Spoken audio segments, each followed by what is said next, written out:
Well, as some of you know, I've been doing the handbrake band on this old tractor, 574, this one, and I don't want to have to do it again. Now, you don't have to drive very far in these with the handbrake on to destroy the handbrake band. So I'm going to improve the handbrake warning system. When I say improve it, it doesn't work at all on this tractor.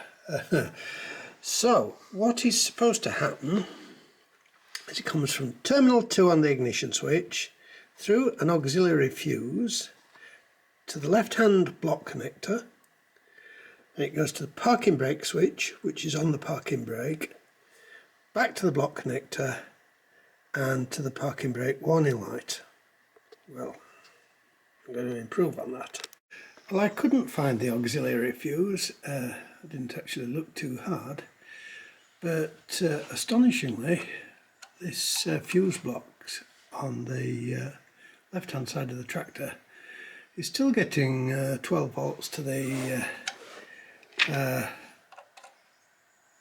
outside of the fuse. So I've put a little crimped terminal on, and following the route of the original wiring, I've taken a wire back to the parking brake switch on the parking brake lever, and then I am bringing that wire back, and instead of taking it to the bulb on the warning light, I'm taking it to the inhibitor switch on the clutch. Now, this switch is designed to prevent the starter motor from working unless the clutch is pressed. So it's a normally open switch. Somebody's bypassed it years ago, probably because it wasn't working. So I took the back off it, which was a simple enough matter, and just had to punch those crimps open and clean the terminals, and it's fine. So now my plan is to take the wire from the brake light switch to the inhibitor switch, and then it could go to the warning light, but I'm going to take it to a buzzer so that you start the engine and you press the clutch, beep, once your handbrake is on, and I think it will be far more effective than a warning light. Even though the inhibitor switch has been bypassed years ago, probably because it wasn't working, I'm wiring my new device on with piggyback terminals so that I can put the original wires on as well.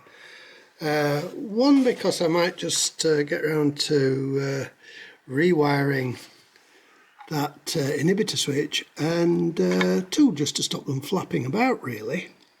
Now, this wire that I'm using is 2.57 strand black, and it isn't the most appropriate wire that I've got for the job, but this is a temporary job and it's the wire that I have the most of. I've got several rolls of it, so I'm just using it for the time being. Well, I've just realised what a stupid idea this was.